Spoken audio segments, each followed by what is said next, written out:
पहले आपके चैप्टर के बीच के क्वेश्चन आंसर देखते हैं। सबसे पहला क्वेश्चन आ रहा है जो कि हम शायद सॉल्व कर चुके हैं। एक अभिक्रिया में 5.3 सोडियम कार्बोनेट 6 ग्राम एसिटिक अम्ल अभिकृत होते हैं। अभिकृत होते हैं मतलब कि अभिक्रिया करते हैं, मतलब अभिकारक हैं। और क्या क्या बनाते हैं? 2.2 gram carbon dioxide, 8.2 gram sodium acetate और 0.9 ग्राम जल। ये सभी केमिकल के नाम है, बनाते हैं। इस अभिक्रिया के द्वारा दर्शाइए कि परीक्षण द्रव्यमान संरक्षण के नियम के अनुरूप है। कैसे बताएंगे द्रव्यमान संरक्षण के नियम के अनुरूप है? अभिक्रिया के पहले का द्रव्यमान बराबर होना चाहिए अभिक्रिया के बाद के द्रव्यमान से। मतलब इसका जितना द्रव्यमान है उसको हम ऐड कर देंगे, इन दोनों के द्रव्यमान को ऐड कर देंगे, वो किसके बराबर आना चाहिए? इन तीनों के द्रव्यमान के बराबर आना चाहिए। और हमने शायद देखा था अगर बराबर आता है तो ये अभिक्रिया जो है वो कैसी होती है? संतुलित होती है। अगर नहीं आता है तो फिर संतुलित नहीं होती है। तो अपन ने शायद सॉल्व भी किया है ये वाला क्वेश्चन। जैसे अगर अभी हम मोटा माटी में अभी यही समझाऊं आपको, तो अभिकारक कौन कौन से हैं? 5.3 और 6 ग्राम, है ना। तो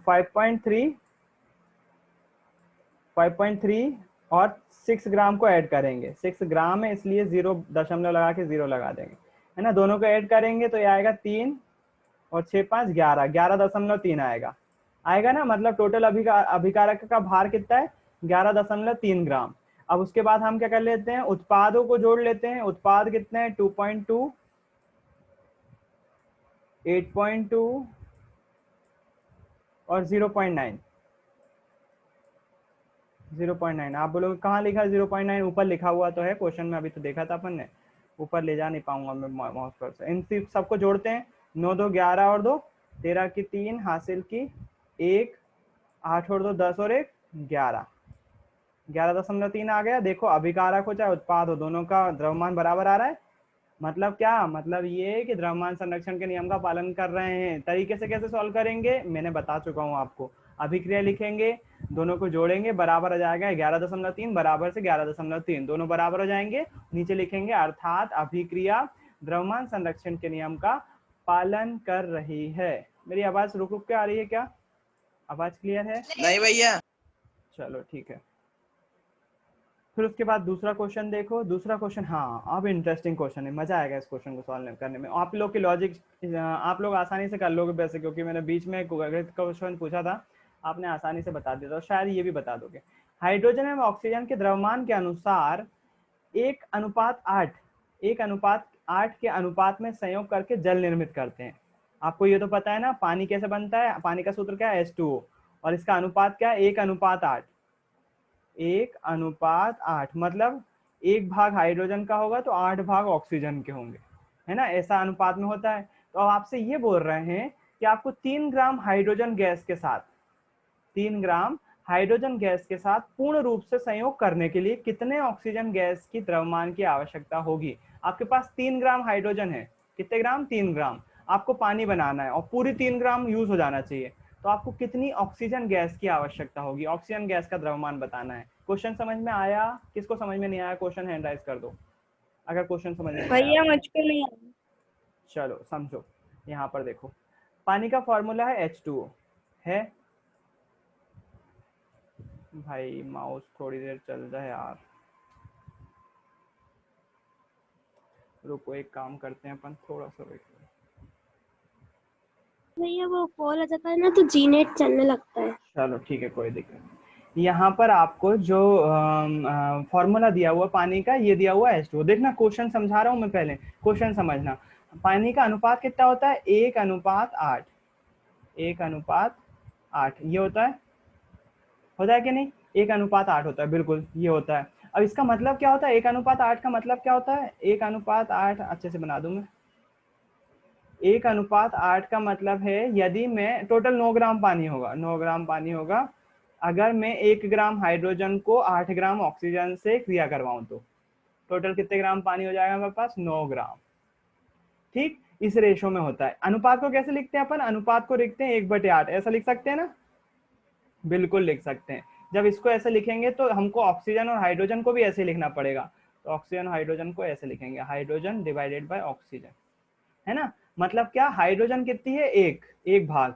इसको अभी ग्राम नहीं बोल सकते आप, है ना। ग्राम में बोल सकते हो लेकिन अभी भाग बोलेंगे। जब तक अनुपात में है ना तो अनुपात को भाग बोलते हैं। मतलब हाइड्रोजन कितना 1 भाग होगी तो ऑक्सीजन कितने भाग होगी 8 भाग होगी। हाइड्रोजन 1 भाग तो ऑक्सीजन 8 भाग होगी, ये तय है ना। ठीक, ये तय है। अब अच्छा मैं चाहूँ तो आपको बताया था मैंने, अगर मैं चाहूँ तो ये मात्रा बढ़ा सकता हूँ। यदि मुझे मान लीजिए ऊपर 2 ग्राम हाइड्रोजन चाहिए तो मैं ऊपर 2 का मल्टीप्लाई कर दूंगा। तो मैं यदि ऊपर मल्टीप्लाई करता हूँ तो नीचे ऑटोमेटिकली मुझे 2 का मल्टीप्लाई करना पड़ेगा, ऐसा तय है। क्यों? क्योंकि मैथ का रूल है। इस वाली स्टेप को सॉल्व करूंगा तो पिछली वाली स्टेप, मतलब कि जैसे मान लो मैंने अगली स्टेप में क्या करा है, इसको अगली स्टेप में इसको 1/8 हाइड्रोजन ऑक्सीजन तो समझ गए आप, 1/8 ऊपर भी 2 का मल्टीप्लाई कर दिया। यदि मेरे को ऊपर 2 ग्राम चाहिए था, हाइड्रोजन कितने 2 ग्राम चाहिए था, अगर मैं ऊपर मल्टीप्लाई करता हूं तो नीचे भी मुझे 2 का मल्टीप्लाई करना पड़ेगा। क्यों? क्योंकि मैथ की स्टेप है। अगर एक स्टेप आप आगे बढ़ रहे हो तो आपकी जो आगे बढ़े हो उस स्टेप को सॉल्व करने में खुदाने स्टेप भी आ जाना चाहिए। देखो आ रही है कि नहीं, 2 से 2 काट दूंगा तो वापस 1/8 मिल जाएगा मेरे को, इसलिए मेरे को ऊपर मल्टीप्लाई करना पड़ेगा तो नीचे भी मल्टीप्लाई करना पड़ेगा। मतलब यदि मैं 2 ग्राम हाइड्रोजन को मर्ज करवाऊं, 2 ग्राम हाइड्रोजन की क्रिया करवाऊं तो मुझे कितने ग्राम ऑक्सीजन चाहिए पड़ेगी, 8 दूनी 16 ग्राम, तब जाके पानी पूरा बन पाएगा। बात समझ में आ रही है? यदि मुझे 2 ग्राम ऑक्सीजन, 2 ग्राम हाइड्रोजन है मेरे पास, तो 2 ग्राम से पूरा पानी बनाने के लिए कितने ग्राम ऑक्सीजन चाहिए, 16 ग्राम चाहिए। सेम केस क्वेश्चन ने आपसे पूछा है, यदि आपके पास 3 ग्राम हाइड्रोजन है, हाइड्रोजन कितने ग्राम है, हाइड्रोजन 3 ग्राम है, हाइड्रोजन 3 ग्राम है। अब आपको क्या बताना है, बताओ 3 ग्राम हाइड्रोजन के साथ क्रिया करने के लिए ऑक्सीजन कितनी चाहिए, कोई मुझे बताएगा? 24 ग्राम। 24 ग्राम। बिल्कुल सही। कैसे? 24 ग्राम। कैसे? ऊपर हमको हाइड्रोजन 3 चाहिए तो मल्टीप्लाई कर देंगे 3 का, मल्टीप्लाई कर देंगे 3 का, ऊपर मल्टीप्लाई करेंगे तो नीचे भी 3 का मल्टीप्लाई करना पड़ेगा, है ना। जब मल्टीप्लाई करेंगे तो आएगा 3 एकम 3, 8 या 24। मतलब मुझे 3 ग्राम अगर हाइड्रोजन है तो मुझे 24 ग्राम ऑक्सीजन चाहिए, तब जाके 27 ग्राम पानी बनेगा। दोनों को ऐड कर देंगे तो 27 ग्राम हो जाएगा ना, 27 ग्राम पानी बनेगा। ठीक है, बिल्कुल क्लियर है, मेरे ख्याल से इसमें कोई भी दिक्कत नहीं होना चाहिए। तो ये सब था, ये वाला क्वेश्चन था। तो आंसर क्या हो जाएगा, 3 ग्राम ऑक्सीजन के लिए कितने ग्राम हाइड्रोजन ऑक्सीजन चाहिए, 3 ग्राम हाइड्रोजन के लिए कितने ग्राम ऑक्सीजन चाहिए, 24 ग्राम ऑक्सीजन चाहिए। सिंपल सा स्थिर अनुपात का नियम। अच्छा मुझे बताओ, यदि मेरे पास 64 ग्राम ऑक्सीजन है, ऑक्सीजन कितनी है 64 ग्राम, मुझे ये पूरी ऑक्सीजन यूज करना है और पानी बनाना है, तो मुझे बताओ हाइड्रोजन कितनी चाहिए पड़ेगी, 8 ग्राम। सब बोलो भैया 8 ग्राम। ठीक है। सबको क्लियर है ये कैसे आया? क्योंकि मुझे देखो ऑक्सीजन कितनी चाहिए 64 चाहिए, तो मैं काय का मल्टीप्लाई करूंगा 8 में, 8 का मल्टीप्लाई करूंगा। जब नीचे 8 का मल्टीप्लाई करूंगा तो ऊपर भी 8 का ही करना पड़ेगा मेरे को। तो नीचे जब मल्टीप्लाई करूंगा तो 8 8 कितना हो जाएगा 64, 64 क्या हो जाएगी ऑक्सीजन, जबकि हाइड्रोजन कितनी हो जाएगी 8 एकम 8, हाइड्रोजन कितनी हो जाएगी 8 ग्राम। सिंपल सा है, कुछ भी नहीं है इसमें, इतना कठिन वाला सवाल ही नहीं था। तो आपका इसका क्वेश्चन का आंसर क्या हो जाएगा, इसका क्वेश्चन का आंसर हो जाएगा, हमें कितने ग्राम ऑक्सीजन की जरूरत होगी, हमें 24 ग्राम ऑक्सीजन गैस के द्रव्यमान की जरूरत होगी। तो ऑब्जेक्टिव टाइप क्वेश्चन जैसा बन गया है ना।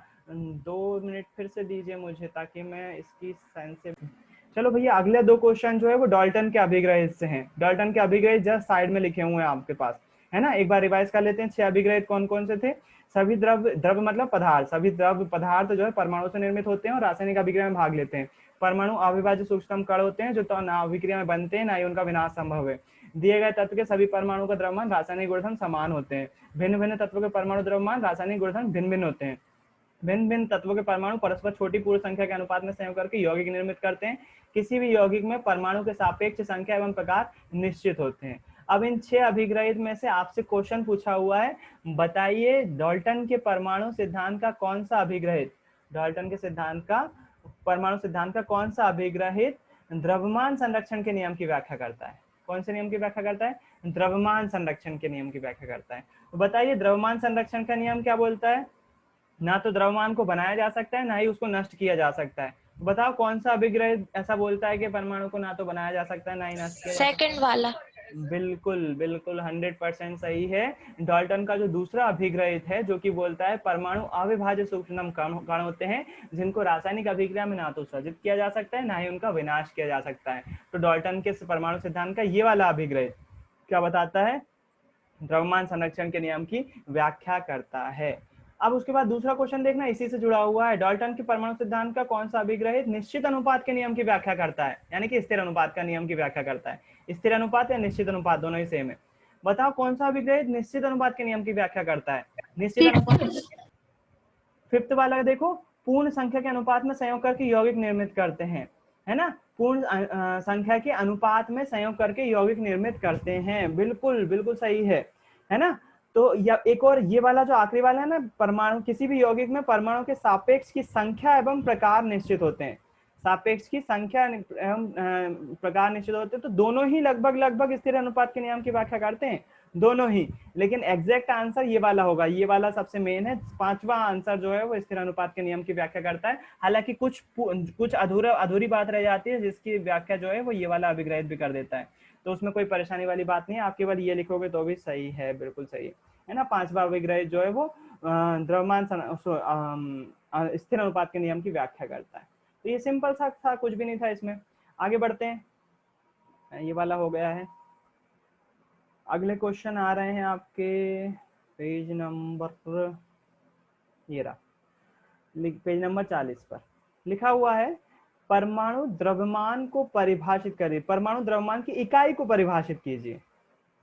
द्रव्यमान को नहीं परिभाषित करना को बोला, द्रव्यमान चौथे चैप्टर में पढ़ेंगे अपन।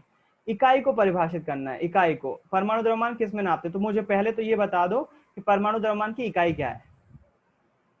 यू। आप जिससे पूछूंगा वो बताएगा। यू का फुल फॉर्म बताएगा। अनुज आप बता सकते हो यू का फुल फॉर्म क्या है?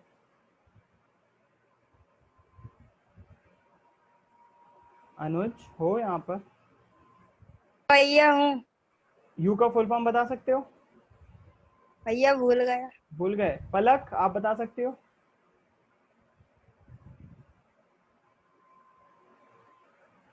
यू का फुल फॉर्म? खुशी आप बता सकती हो? यूनिफाइड मास। बहुत सही, यूनिफाइड मास या यूनिफाइड द्रव्यमान। यू का फुल फॉर्म होता है यूनिफाइड मास। और हमको इसकी परिभाषित करना है, इसकी इकाई को परिभाषित करना है कि एक यू कितना होता है, एक यू का मान कैसे निकालते हैं। तो हमने यहाँ कहीं पढ़ा था यूनिफाइड मास के बारे में, हमने यहाँ पर ऊपर पढ़ा था, ये लिखा हुआ है। मान लीजिए एक परमाणु द्रव्यमान की इकाई को एक कार्बन परमाणु द्रव्यमान के बराबर मानते हैं, तो कार्बन परमाणु को 1 यू तथा ऑक्सीजन परमाणु को 1.33 यू निर्दिष्ट करेंगे। प्रारंभ में परमाणु द्रव्यमान को एएमयू के सापेक्ष लिखते थे, लेकिन आजकल आईयूपीएसी के अनुमोदक पर इसको यूनिफाइड द्रव्यमान के रूप में प्रदर्शित करते हैं, है ना? तो अगर हमको परमाणु द्रव्यमान की इकाई को परिभाषित करना है तो हम लिखते हैं कि एक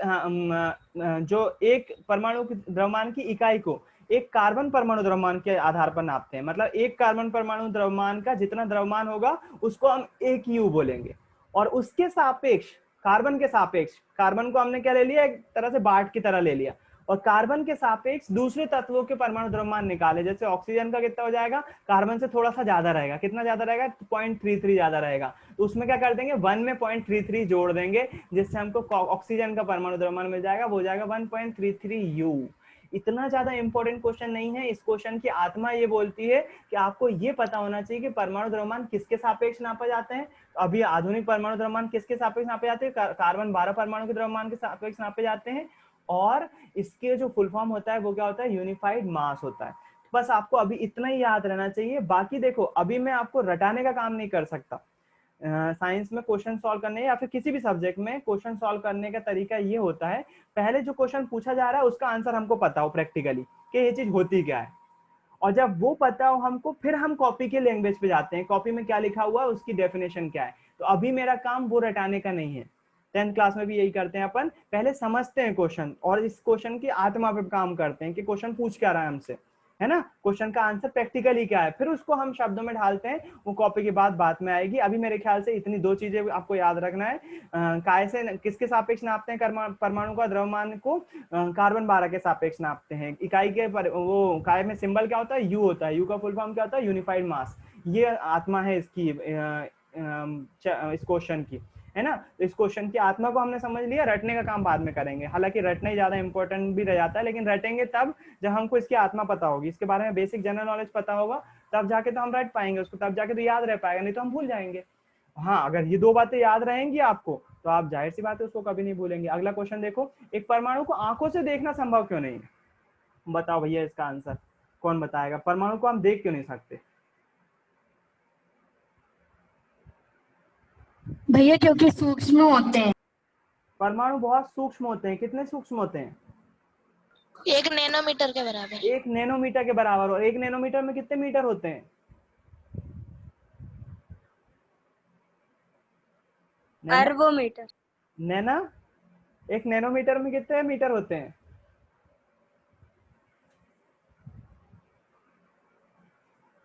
बताओ, नैना का नैनो के बारे में नहीं भैया पता। नैना, भैया हाँ, ये 10 की घात 9 मीटर। 10 की घात 9 के -9।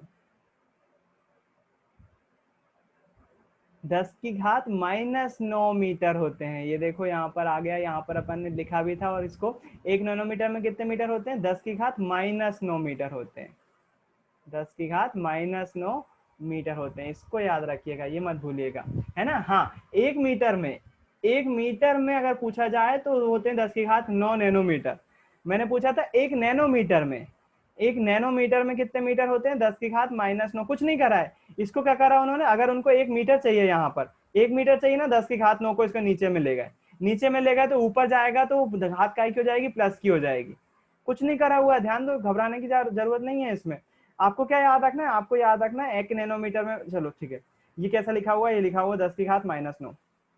10 की घात -9 मीटर बराबर से 1 नैनोमीटर। ठीक, 10 की घात -9 मीटर बराबर से 1 नैनोमीटर। अब मुझे क्या चाहिए? 1 मीटर में कितने नैनोमीटर होते हैं? तो यहाँ पर तो 10 की घात 9 है, तो मैं कुछ नहीं करूंगा, 10 की घात 9 को इधर ले जाऊंगा, बटे में हो जाएगी। तो यहाँ पर क्या बचेगा? यहाँ पर 1 बचेगा। 1 मीटर बराबर से हो जाएगा 1 नैनोमीटर डिवाइडेड बाय 10 की घात -9। 10 की घात -9 है ना। अगर 10 की घात -9 को ऊपर ले जाऊंगा तो काय की हो जाएगी? घात प्लस की हो जाएगी। यानी कि 1 मीटर में कितने नैनोमीटर हो जाएंगे? 1 मीटर में हो जाएंगे 10 की घात 9 नैनोमीटर। वही तो लिखा हुआ है यहाँ पर भी, देखो ध्यान से। 1 मीटर में कितने होते हैं? 10 की घात 9 नैनोमीटर। मैंने क्या पूछा था? 1 नैनोमीटर में कितने होते हैं? तो इसको थोड़ा सा ध्यान रखिएगा, आप कंफ्यूज नहीं होइएगा। 1 नैनोमीटर में कितने? 10 की घात -9 मीटर। और 1 मीटर में कितने? 10 की घात 9 नैनोमीटर। तो इसको आप याद रखिएगा, ठीक है। ये हो गया आपका सेकंड वाला क्वेश्चन। आगे बढ़ते हैं। एक परमाणु को आंखों से क्यों नहीं देख सकते? क्योंकि परमाणु का आकार अत्यंत सूक्ष्म होता है और इसकी परमाणु त्रिज्या हम नैनोमीटर में नापते हैं। और 1 नैनोमीटर बराबर से होता है 10 की घात -9 मीटर। या फिर 1 मीटर में कितने नैनोमीटर होते हैं? 10 की घात 9 नैनोमीटर होते हैं। तो इसको आपको लिखना पड़ेगा। तो छोटा सा ही आंसर है, ज्यादा बड़ा नहीं है। उसके बाद बात कर लेते हैं अपन कुछ केमिकल के नाम की। हाँ जी, इसका ये वाला क्वेश्चन जो है वो शायद हम कर भी चुके हैं थोड़ा सा, लेकिन एक बार फिर से करेंगे अपन, ताकि आपको नाम लिखना आ जाए, है ना। तो सोडियम ऑक्साइड का फॉर्मूला लिखने के लिए, हमारे पास तरीका क्या है? फॉर्मूला लिखने के लिए हमको 2 चीजें पता होना चाहिए। पहले तो इसमें कौन कौन से तत्व विद्यमान है वो पता होना चाहिए, और उसके सिंबल पता होना चाहिए। उसके बाद उसकी संयोजकता पता होना चाहिए, संयोजकता या फिर आवेश पता होना चाहिए। तो यहाँ पर सोडियम ऑक्साइड में 2 तत्व विद्यमान है, सोडियम और ऑक्सीजन। सोडियम और ऑक्सीजन की हम यहाँ पर सिंबल लिख लेते हैं। सोडियम का हो जाता है Na और ऑक्सीजन का हो जाता है O। अब इसकी संयोजकता भी पता होना चाहिए। तो सोडियम की संयोजकता होती है 1 और ऑक्सीजन की होती है 2। क्रिस क्रॉस कर देंगे। अब आप बोलोगे भैया आपने कैसे निकाल ली है? तो आप भी निकाल सकते हो, मैं पढ़ाते पढ़ाते याद हो गई है ना। अभी आपको मालूम नहीं है तो आप क्या करो, चैप्टर 4 में वाला जो पेज नंबर बताया था मैंने आपको, चैप्टर 4 में वहां पर संयोजकताएं सारी लिखी हुई हैं। तो आपको कुछ नहीं करना है, वो तत्व का नाम देखना, सिंबल, उसके नीचे संयोजकता लिख देना। फॉर्मूला कैसे बनेगा? क्रिस क्रॉस करने पर, मतलब इसके नीचे जो आया उसके नीचे ये वाला नंबर लिखेंगे और इसके नीचे ये वाला नंबर लिखेंगे। फॉर्मूला क्या बन जाएगा? Na2O बनेगा कि नहीं? Na2O, ठीक है। तो ये फॉर्मूला क्या हो जाएगा? सोडियम ऑक्साइड का। तो ऐसे हमको जो है वो सारे फॉर्मूले बनाना है। एल्यूमिनियम क्लोराइड, ये आपका घर का होमवर्क दे रहा हूं अब आज के लिए। एल्यूमिनियम क्लोराइड में तत्वों के नाम बता दे रहा हूं। एल्यूमिनियम क्लोराइड में कौन कौन से तत्व हैं? एल्यूमिनियम, और क्लोरीन, एल्यूमिनियम और क्लोरीन। तो एक साइड क्या लिखोगे, एल्यूमिनियम, एल्यूमिनियम का सिंबल क्या होता है, ए और एल, क्लोरीन का होता है सी और एल। एल्यूमिनियम की जो संयोजकता होती है वो आपको लिखना है यहाँ पर, फिर उसके बाद क्लोरीन की जो होती है वो लिखना है। क्लोरीन की 1 होती है और एल्यूमिनियम की 3 होती है। जैसे हम क्रिस क्रॉस करेंगे तो फॉर्मूला बनेगा AlCl3, AlCl3, है ना। इसी प्रकार से आपको 2 और करना है, ये वाले 2 तो मैं नहीं बता दिया आपको। AlCl3 बन जाएगा। सोडियम सल्फाइड, सोडियम सल्फाइड का फॉर्मूले में सोडियम रहेगा और सल्फर रहेगा, सोडियम और सल्फर रहेगा। दूसरा मैग्नीशियम हाइड्रोक्साइड, ये यहाँ पर थोड़ा सा गड़बड़ करेगा आपका, ये समझ में नहीं आएगा। क्यों? क्योंकि हाइड्रोक्साइड जो है वो आयन वाली बात आ जाती है, तो इसको जो है वो आपको कैसे सॉल्व करना पड़ेगा। इसकी हाइड्रोक्साइड में 2 तत्व विद्यमान है।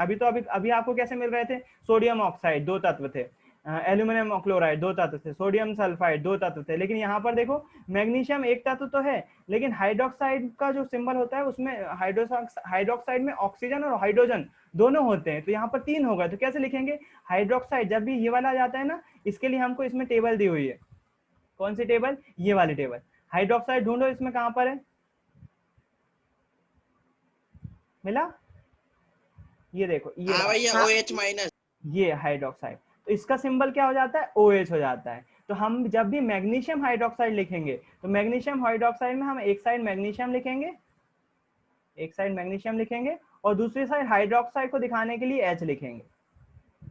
एक साइड मैग्नीशियम, एक साइड OH, है ना। अब मैग्नीशियम पे जो है वो अपन को आवेश लिखना पड़ेगा, संयोजकता नहीं, आवेश। तो मैग्नीशियम पे 2 आवेश होते हैं, इस टेबल में दिख सकता है आपको 2+ आवेश लिखे हुए ना, तो यहाँ पर आप +2 भी लिख सकते हो, कोई दिक्कत नहीं है। मैग्नीशियम पे +2 आवेश होते हैं। और OH को देखो ध्यान से, OH को इस पे मैंने गोला बना दिया तो वो मिट गया, 2 मिनट गोला मिटा दूं मैं। OH पे देखो 1 माइनस है, 1 माइनस है, तो हम इसका मैग्नीशियम हाइड्रोक्साइड का फॉर्मूला कैसे बनाएंगे, Mg, एक साइड तो Mg लिख लिया हमने और एक साइड हाइड्रोक्साइड का सिंबल लिख लिया OH। Mg की संयोजकता, आवेश कितने दिए हुए हैं, +2 दिए हुए हैं, तो +2 लिख दिया यहाँ पर, किससे, इस टेबल से, ये +2 दिए हुए हैं। और यहाँ पर OH पे कितना दिया हुआ, माइनस दिया हुआ है। आगे कुछ लिखा हुआ है कि 2 3 4, कुछ नहीं लिखा हुआ, मतलब -1 होती है इसकी संयोजकता, मतलब आवेश, इस पर आवेश कितना होता है, -1 चार्ज होता है। फिर से क्रिस क्रॉस करेंगे, फिर से क्रिस क्रॉस करेंगे और मैग्नीशियम ऑक्साइड का, मैग्नीशियम हाइड्रोक्साइड का फॉर्मूला क्या बनेगा, Mg। अब देखना यहाँ पर थोड़ी सी गफलत वाली बात, Mg, आपको मालूम है आयन जब 2 होते हैं तो हम ब्रैकेट के बाहर ऐसे ही लिख के बताते हैं, तो हाइड्रोक्साइड के आगे हमको ऐसा ब्रैकेट लगाना पड़ेगा, OH और इसका होल ट्वाइस, आगे 2 लगाएंगे।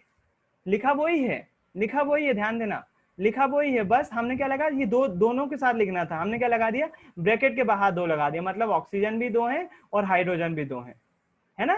तो ये मेरे ख्याल से मैग्नीशियम हाइड्रोक्साइड का लिखना जा रहा है। कैसे पता चलेगा कि आवेश किसमें और संयोजकता किसमें, जब भी hydroxide, ammonium nitrate, hydrogen carbonate, carbonate, sulphide, sulphate, phosphate ये मिले तो आपको इस टेबल का सहारा लिखना है। जबकि केवल 2 ही तत्व रहे उसमें तो आपको केवल जो है वो उसकी संयोजकता पता होना चाहिए, जो कि आप अगले वाले चैप्टर से आसानी से निकाल सकते हो, है ना। जैसे देखो यहाँ पर देखो, ये ब्रैकेट के बाहर लिखा हुआ है ना, आप मुझे बता सकते हो ये वाली टेबल हमको कहाँ से मिल जाएगी, ऊपर से मिल जाएगी, इसी चैप्टर से मिल जाएगी। क्यों? क्योंकि ये ब्रैकेट के बाहर लिखा हुआ। इसका नाम क्या होगा, इसका नाम होगा एल्यूमिनियम, और SO4 लगा हुआ है, SO4 को बोलते हैं सल्फेट, एल्यूमिनियम सल्फेट। इसका नाम क्या हो जाएगा, इसका नाम हो जाएगा, देखो 2 तत्व हैं, कैल्शियम और क्लोरीन। क्लोरीन को हम क्या लिखते हैं, क्लोराइड लिखते हैं, तो कैल्शियम क्लोराइड। बस आपको तत्वों के नाम पता होना चाहिए। तो 2 मैंने बता दिए, 3 आपको करना है। किस किस का यूज करना है, केवल और केवल वो वाली टेबल जो आपके अगले चैप्टर में दी हुई है और ये वाली टेबल, इसमें आपके सारे क्वेश्चन के आंसर बन जाएंगे। इसमें से भी बहुत सारी चीजें बन जाएंगी, आपको बहुत सारे क्वेश्चन के आंसर इसमें से बन जाएंगे, है ना। तो कोशिश करिएगा, कोशिश करिएगा इसको करने में। समझ में आया, करने में दिक्कत तो नहीं होगी, करोगे, होगी दिक्कत, चलो ठीक है, दिक्कत होगी तो फिर मैं अभी सॉल्व आपके सामने ही सॉल्व करवा देता हूँ, फिर आप लोग जो है इसकी प्रैक्टिस करिएगा, ठीक है। चलो एक बार फिर से ज्वाइन करो, अपन इसको अभी यहीं कर रहे हैं, सामने ही कर रहे हैं, सामने एक बार फिर से ज्वाइन करो सभी लोग।